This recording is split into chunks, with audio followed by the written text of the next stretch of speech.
Bonjour à tous, ravi de vous retrouver.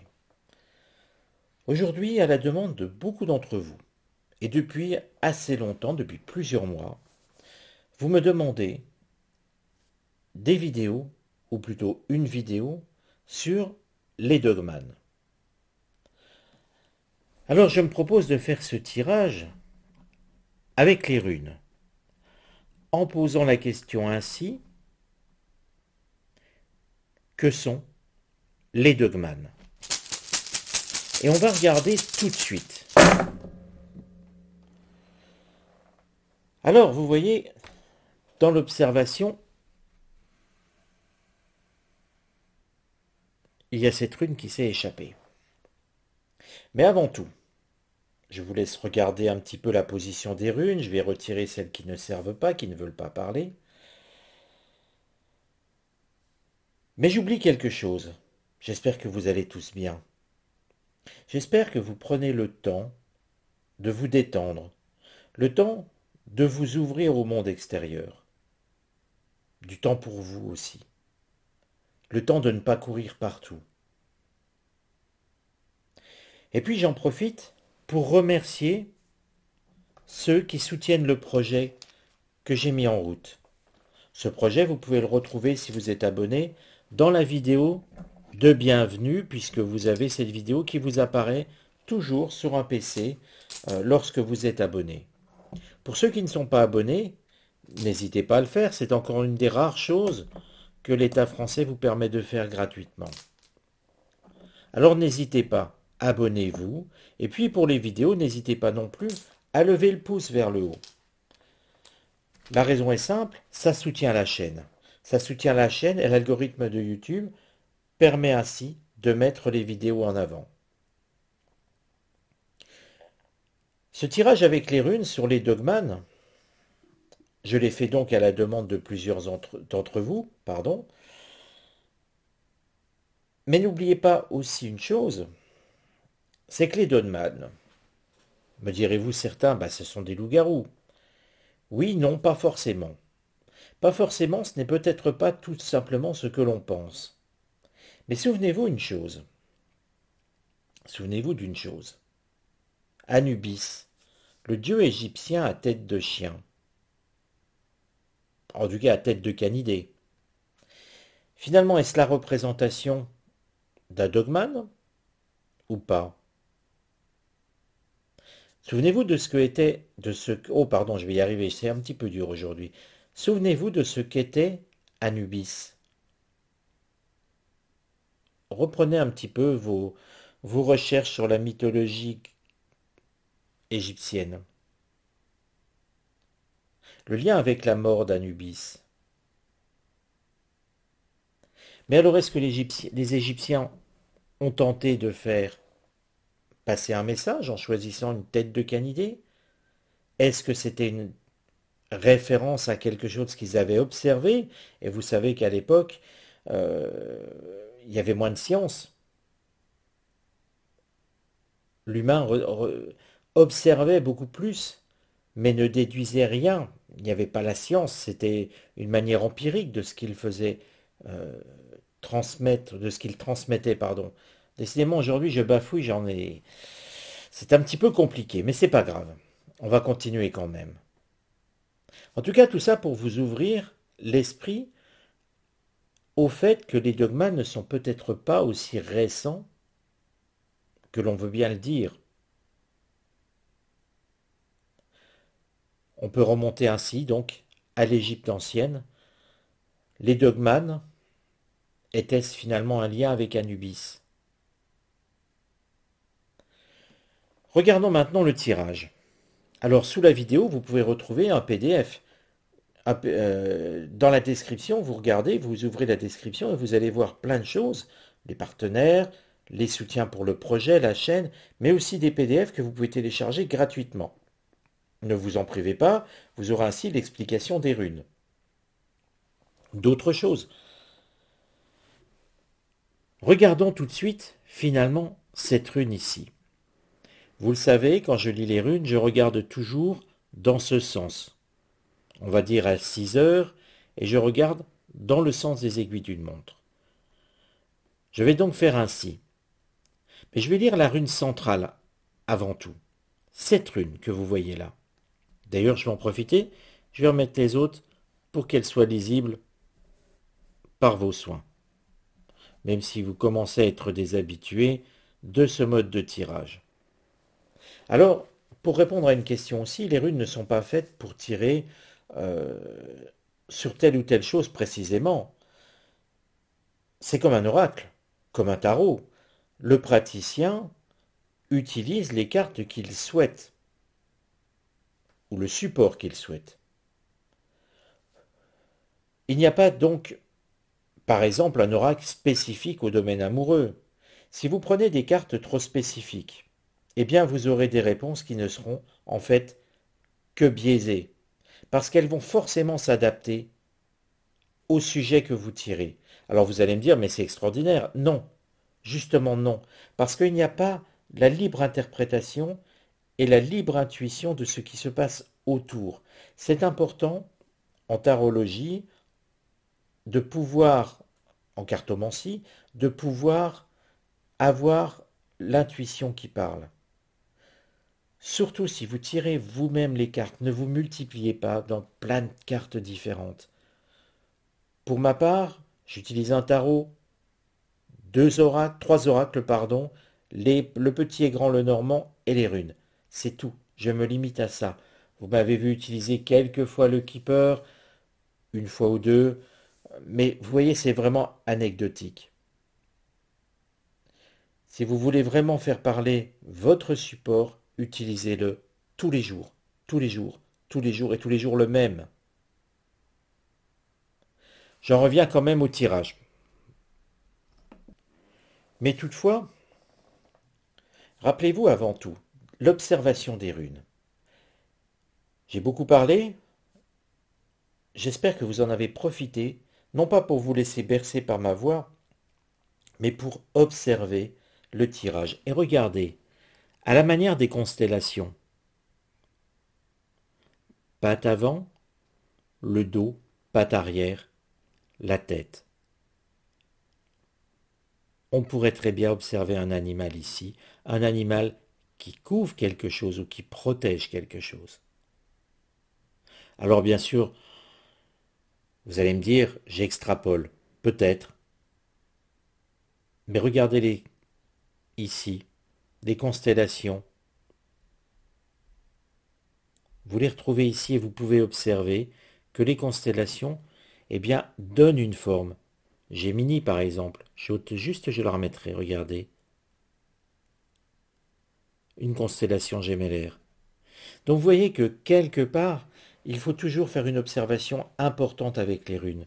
Ici, nous avons, et nous pouvons deviner, finalement, un corps de canidé. Ça tombe bien, nous parlons des dogmanes. Et ici, la première rune qui est là. Cette première rune, elle se nomme Élase. Élase, déjà, sa polarité, c'est mâle et femelle. Ce qui veut dire que on parle de dogman, mais on pourrait parler de dogwoman aussi. Si vous voulez, il n'y a pas que ce qu'on on nomme dogman, encore une fois, euh, on pourrait l'appeler aussi dogwoman. Il n'est pas orienté uniquement mâle. Il y a donc une idée de mâle-femelle, de protection aussi. De protection parce que Hélas est une rune de protection. C'est une rune euh, assez particulière parce que on peut avoir quelque chose qui tend les mains. Il y a une forme de corrélation avec l'entourage. Il y a un tout avec Hélas. D'ailleurs, si on reprend la valeur divinatoire de Hélas, que vous pouvez retrouver dans la documentation en PDF, mais je vous la redonne. Hélas indique la présence d'une protection naturelle ou surnaturelle, une aide ou un guide. Que ce soit quelqu'un qui vous accompagne, un ami ou un esprit protecteur, ange gardien, esprit gardien, ou autre selon votre vision des choses, Hélas peut aussi représenter la famille spirituelle et notre besoin d'élévation sur tous les plans. Il y a donc à retenir que hélas, enfin, avec hélas, que ce qu'on nomme dogman n'est pas quelque chose d'agressif, mais plutôt quelque chose de protecteur. Alors, ce qui est intéressant, c'est que vous voyez, par définition, eh bien, ce n'est pas rien. On aurait pu aussi avoir les runes qui nous disent le dogman, c'est tombé de notre imagination. Ce sont des gens qui voient des hallucinations. Or, ce n'est pas ça. Il y a bien une réelle observation de quelque chose. Je ne vais pas dire animal ou je ne vais pas dire humain, vous voyez, je ne prends pas de décision sur comment la qualifier, mais en tout cas, c'est plutôt quelque chose de bienveillant, de protecteur, et non pas d'agressif. Il n'y a pas d'agressivité avec Hélas. Et il n'y aura donc pas d'agressivité au cœur de ce qu'on nomme dogman. Mais avant d'analyser Pertrou ici, regardez comment parlent de ce phénomène dogman les runes. En fait, il y a juste un temps d'apparition. Visiblement, des dogmans, il n'y en a pas eu au départ du monde. Mais ils sont apparus à un moment. Parce qu'avec Pertrou, c'est une rune qui indique que quelque chose qui était dans l'obscurité est finalement mis en lumière. Un petit peu comme si le dogman apparaissait dans le creuset de la vie, à un moment. À un moment bien précis, après l'homme, visiblement, après l'humanité. Quelques milliers d'années après l'humanité. Mais avec Pertrou, c'est aussi la connaissance de nous-mêmes. C'est en tout cas sa symbolique. C'est les racines de notre destin.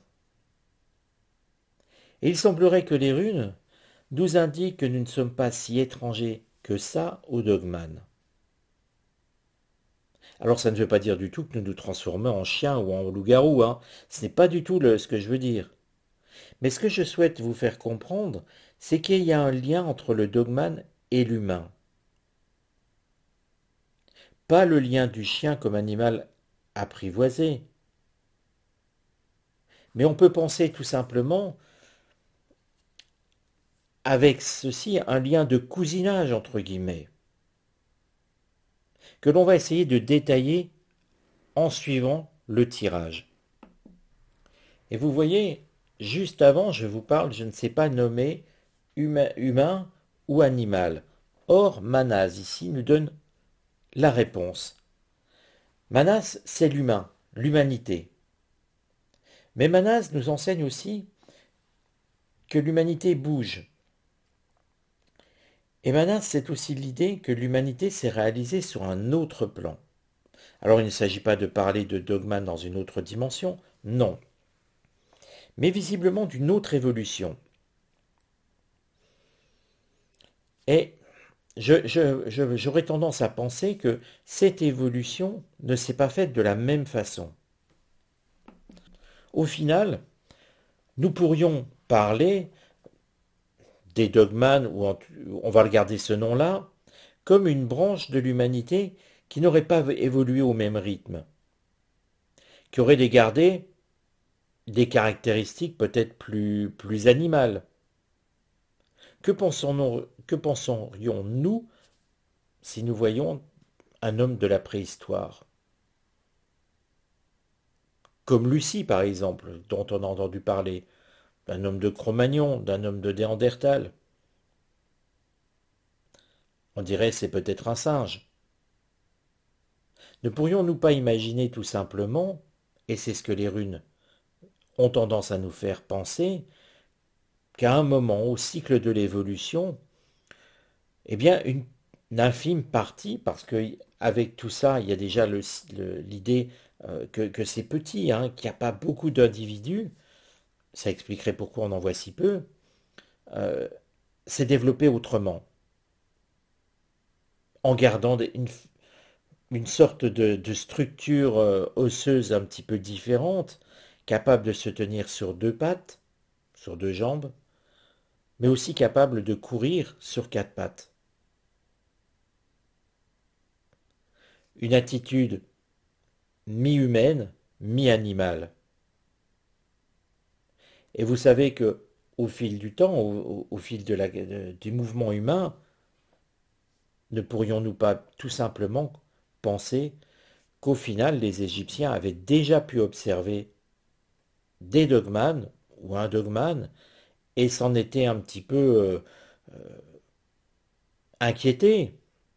Tout simplement parce que si, et je dis si, on peut tout à fait l'imaginer, un dogmane ayant été vu pour se nourrir à la manière de canidé aurait pu manger un cadavre ou par la faim attaquer un autre humain, un humain, et le dévorant. Comment pensez-vous que les Égyptiens auraient pu observer cela? Un être avec une tête de chien, de canidé, se tenant sur deux pattes,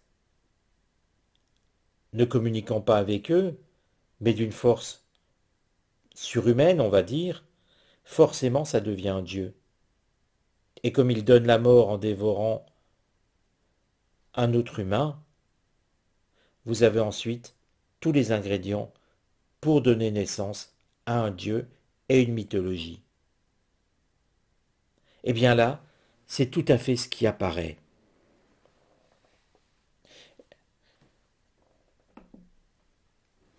Hiera, ici, indique qu'il y a eu du changement, que la vie a s'est modifiée, et qu'au final, les dogmanes se sont adaptés à l'environnement. Le monde est plus urbain, l'humanité a changé elle-même. Ce qui montre que on vient bien de l'Antiquité sur les dogmanes. L'Égypte ancienne, avant même. Et je vous ai dit que c'était à l'aube de l'humanité qu'il y avait eu un passage. Pour moi, vous voyez, le dogmane est né bien avant l'Égypte ancienne, pas à la création de l'humanité. D'ailleurs, l'humain n'y était pas non plus. Mais c'est bien ce qui prouve que quelque part, il y a eu quelque chose qui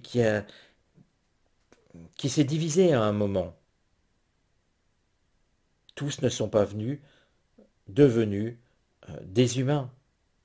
Au fur et à mesure de l'évolution, il y a eu une branche, une petite branche, de ce qui aurait pu être des humanoïdes, qui a divergé de la grande majorité. La grande majorité est devenue des humains tels que nous les connaissons, vous, moi, d'autres. Et les dogmanes, en fait, sont une petite dérive et sont restés cachés, cachés dans l'ombre. Féhu que voici nous renseigne sur le mode de vie. On a quand même l'idée, je vous ai dit qu'il y avait peu de dogmanes. Alors je vais parler de meute parce qu'on parle de chiens, même de chiens humains. Oui, c'est très compliqué parce que finalement, on ne sait pas comment vraiment dénommer euh, ces individus, ce groupe. Pour moi, nous avons affaire à des groupes de dogmanes qui vivent sous une forme de meute avec quelques individus. Quelques individus qui se regroupent pour se cacher. C'est le sens, en tout cas, que vient donner Féhu dans cette position. Éoise, que voici, nous renseigne sur le mode de vie, et on retrouve bien cette idée de meute avec un chef de meute. C'est le sens de Éoise. Le chef de meute est mâle, parce que la nature est faite ainsi, en tout cas dans ce mode de fonctionnement chez les dogmanes. On retrouve la même chose chez les loups d'ailleurs. Mais regardons aussi que Éoise indique qu'il y a eu des morts. Ils ont été chassés à une époque. Chassés parce qu'incompris, parce qu'ils faisaient peur. Et ce qui fait peur fait toujours déclencher chez l'humain une forme euh,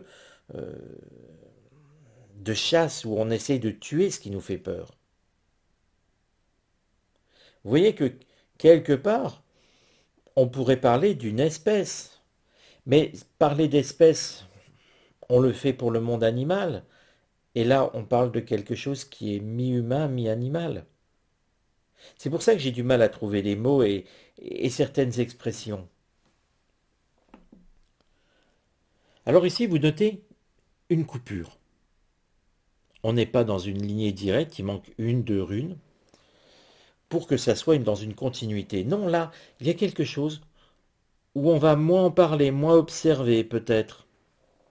Mais je dirais que là, avec Dagaz, nous allons aller dans le futur.